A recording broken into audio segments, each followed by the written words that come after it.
Мен Дидар Дәулетұлы. Және тақырып comparative. Comparative ол бір затты екінші бір затпен салыстырған кезде, бір іс-әрекетті екінші бір іс-әрекетпен қатар қойып сипаттаған кезде қолданылады. Жалпы алғанда ағылшын тілінде comparative ол екі түрге бөлінеді. Бірінші түрі regular және екінші түрі irregular. Regular деген бұл тұрақты, өзгермейді деген мағынаға ие қарапайым сын есімдер. Егер regular сын есім бар болғаны бір екі буыннан тұрса, оны салыстырмалы жайға өзгерту үшін оған r жалғауын жалғаймыз.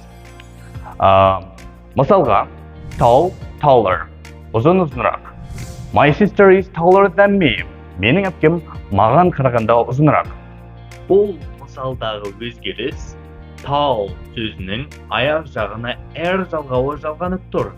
Өйткені сөзде тек бір буын бар.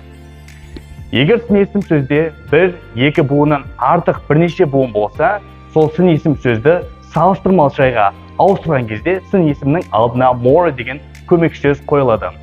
Мысалға, beautiful, more beautiful, әдемі, әдемірек. Expensive, more expensive, қымбат, қымбатырақ. Lexus is more expensive than Audi. Lexus Audiға қарағанда қымбатырақ. Ал егер бір-екі буыннан тұратын сын есім сөз y әріпімен аяқталса, оны салыстырмалы жайға ауыстырғанда y әріпін біз I әріпіне өзгертіп, оған r жалғауын қосамыз. Мысалға, I am happier when I live in Алматы. Мен Алматыда тұрғанда өзімді бақыттырақ сезінемін. This task is easier than previous task. Бұл тапсырма бұрынғы тапсырмаға қарағанда оңайырақ. Ал екінші түрі irregularға келсек. Irregular бұл тұрақты, бұрыс деген мағынаға ие, ережеге бағынбайтын сөз. Мысалға, good, better, жақсы, жақсырақ. Бұл мысалда бастапқы формадағы сын есім good болатын болса, жақсырақ деп айту үшін good деген сөздің орнына better деген басқа бір жаңа сөзді алып келеміз. Өйткені regular сияқты олардың соңына r жалғауы жалғану арқылы немесе more көмекші сөзі қойылу арқылы жасалмайды. Bad, жаман, worse, жаманырақ. Far, алыс, further, алысырақ. Енді салыстырмалы жайдағы сөздер сөйлемнің болымды, болымсыз туралы түрлеріне қарай қандай өзгерістерге ұшырайтындығын анықтасақ. Болымды сөйлем. Мысалға, I am lazier than my mom. Мен аныма қарағанда жалқаулаумын. Екінші мысалға қарасақ. I am more beautiful than my sister. Мен әпкеме қарағанда әдемірекпін. Бұл сөйлемдегі beautiful сын есімде бірнеше буын болғандықтан оның алдына more көмекші сөзі тұр. Ал болымсыз сөйлемге назар аударсақ. I am less smarter than my colleague.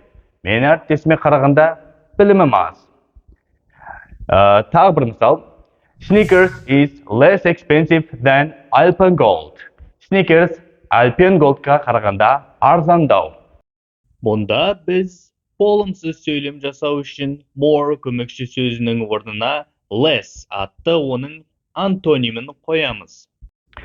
Сонымен, салыстырмалы шырайдағы сөздің орнына қай кезде r жалғауы жалғанады, немесе қай кезде оның алдына more көмекші сөзі қойылатынын біз түсіндік.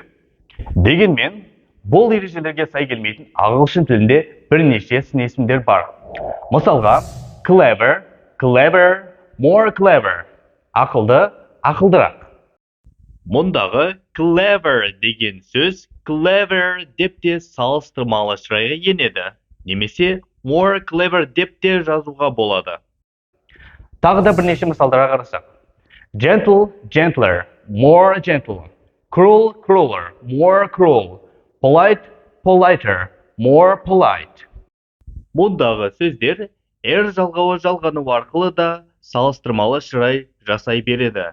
Немесе more көмекші сөзі қойылу арқылы да салыстырмалы шырайдағы сын есімдер мен үстеулердің рөлін атқара береді.